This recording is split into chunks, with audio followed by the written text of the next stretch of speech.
Houston Texans have hired a new head coach. Again. Yes, DeMeco Ryans. He'll be the fourth Houston head coach in 4 years and is inheriting a pretty rough situation. The Texans were the second worst team record-wise in the NFL this past season and have a lot of holes on the roster to fill. Most importantly, quarterback. Everything fell apart in Houston very fast after Bill O'Brien became the general manager in addition to head coach, and Deshaun Watson found himself in legal trouble off the field. The Texans fired David Culley and Lovie Smith, both after only a single season in the last 2 years, which doesn't really make any sense at all. I'm still a little confused as to what the Texans are really doing, but I am excited for the future, and that's because of whatever potential quarterback Houston drafts and DeMeco Ryans, who's already a fan favorite because he played there. DeMeco Ryans played linebacker at Alabama and was a second-round pick back in 2006 by the Texans. He came into Houston and immediately made a huge impact and ended up being named the Defensive Player of the Year. Next season, Ryans was a first-team All-Pro and made the Pro Bowl, his first of 2. In 2010, Houston signed him to a 6-year, $48 million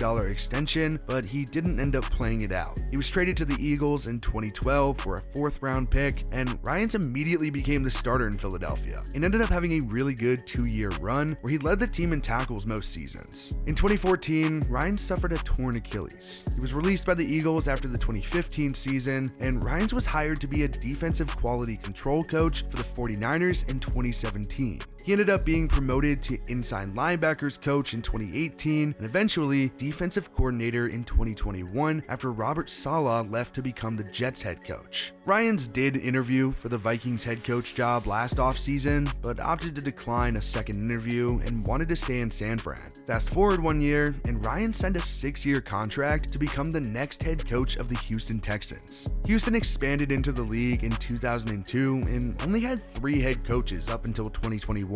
Dom Capers, Gary Kubiak, and Bill O'Brien. O'Brien has been by far the most successful Texans head coach. In 7 years, Houston won the AFC South 4 times. He was given the role of general manager and ended up making some very questionable decisions, like trading DeAndre Hopkins for a bag of potato chips. O'Brien was fired during the 2020 season, and Houston had to look for a new head coach. The Texans ended up landing on David Culley and didn't even give him any time to try to figure things out before firing him. Lovie Smith was promoted to head coach and got the boot after his first season too. In the NFL, firing a head coach after 1 year is just super silly to me unless there's a major problem or concerns like with Urban Meyer. Not only did Culley and Lovie never have time to figure anything out, but they both inherited a terrible roster and a complete nightmare at quarterback. The first and biggest thing that Ryans is going to have to do, and the Texans need to figure out, is quarterback. It looked like Houston found its franchise quarterback in Deshaun Watson, but obviously that all fell apart in dramatic fashion, and then the Texans went on to draft Davis Mills in the 3rd round of the 2021 draft, and he ended up being a good placeholder for a few seasons. It honestly could have been worse, but it's no secret that the Texans need to find a true quarterback, and I think everyone expects that to come at the 2023 draft. Houston did almost get the 1st overall pick, but the Texans ended up winning the final game of the season after going for 2 after a late touchdown. It was essentially Lovie Smith's parting gift, which is kind of hilarious. The Bears now own that pick, and it's very possible Chicago trades down, but it's obvious that the Bears don't really need a quarterback with the recent strides Justin Fields made in 2022.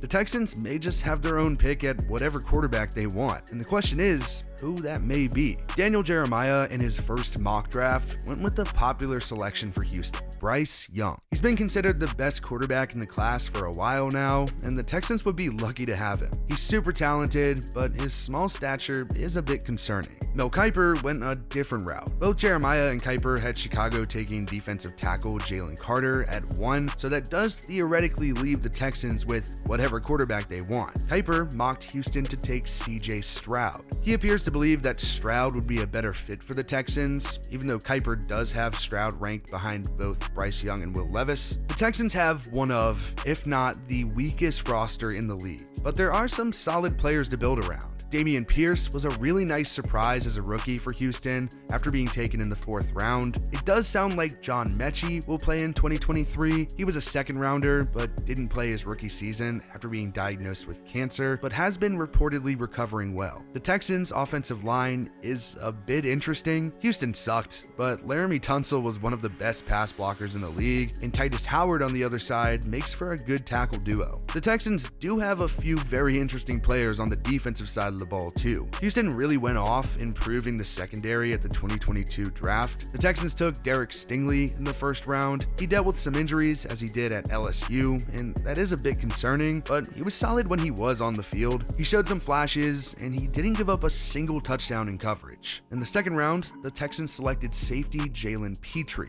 Pitre ended up performing well as a rookie and was pretty solid in coverage too. Both Stingley and Pitre have a long ways to go, but there is a foundation on the defensive side of the ball, and I'm most excited to watch the Texans defense because DeMeco Ryans is now the man in charge. I really like the hire of DeMeco Ryans. I think there's a lot of hope and optimism in Houston, and I don't think that's been a thing for a long time. Bill O'Brien had success there at one point, and Deshaun Watson was the guy. The future for the Texans was looking up, and then it all crashed and burned about as fast as you can imagine. I really do feel for Texans fans. O'Brien got control as the general manager and just blew it up in the worst way. Trading DeAndre Hopkins and not even getting back a 1st-round pick should be a literal crime. I think even bigger than the disaster of O'Brien was the whole Watson situation. You think you have a franchise quarterback, and then he ends up getting in all this legal trouble for sexual harassment. That makes it not just hard to root for the guy anymore, but leaves a lot of questions of what to do.